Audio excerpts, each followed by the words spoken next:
દ્વારકા યાત્રાધામ દ્વારકાધીશ જગત મંદિર વૈશાખ સુદ ત્રીજ એટલે કે અક્ષય તૃતીયાના પાવન અવસરે ભગવાન દ્વારકાધીશને ઋતુ અનુસાર વિશેષ ચંદન વાઘાનો શૃંગાર કરાયો હતો।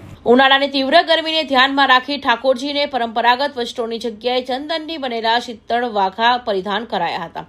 જગત મંદિરમાં દર વર્ષે અક્ષય તૃતીયાના દિવસે ચંદનના વાઘા દર્શનનો વિશેષ મહિમા રહે છે। આ અવસરથી શ્રીજીમાં પુષ્પ શૃંગારના દર્શનનો પ્રારંભ થાય છે, તે સતત 2 માસ સુધી વૈશાખ સુદ 3 થી અષાઢ સુદ 1 સુધી યથાવત રહેશે। આ દરમિયાન દરરોજ ભગવાનને વિવિધ પ્રકારના સુગંધિત ફૂલો દ્વારા અલંકૃત કરવામાં આવશે, જે મંદિરની ભક્તિમય વાતાવરણને વધુ ભવ્ય બનાવશે। વૈષ્ણવે દર્શનનો લાભ લીધો।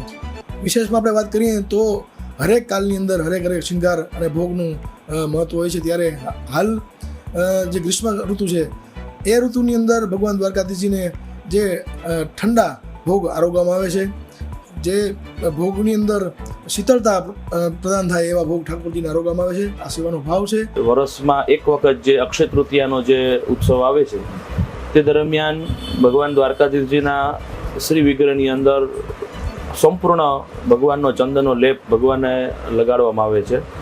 તે દિવસથી ગ્રીષ્મ ઋતુની જે ઋતુ પ્રારંભ થાય છે, તે દિવસથી ગરમીનું જે પ્રમાણ છે વધે, તો તે દિવસે ભગવાન દ્વારકાધીશજીના શ્રી સ્વરૂપથી નું જે વિગ્રહ છે તે દિવસે ભગવાનને ચંદનનું લેપ અમે તૈયાર કરીએ છીએ। ભગવાનને શીતળતા આપવા માટે પરંપરાગત પદ્ધતિથી ચંદનના વાઘાનો શૃંગાર કરવામાં આવે છે।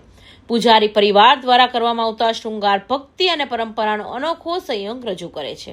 જગત મંદિરના પૂજારી પ્રવણભાઈ પૂજારીના જણાવ્યા મુજબ આ દિવસે ભગવાનને ઠંડક આપતા ભોગ અર્પણ કરવામાં આવે છે, જેમાં મુરબા, કેરીથી બનેલા વ્યંજન, ગરમાળું, શ્રીખંડ, ખારી મગની દાળ અને ચણાની મીઠી દાળ જેવા પદાર્થોનો સમાવેશ થાય છે। આ ભોગ ભગવાનને ગરમીથી રાહત આપે છે। કૌશિક પટેલનો report, Hind TV news, Surat.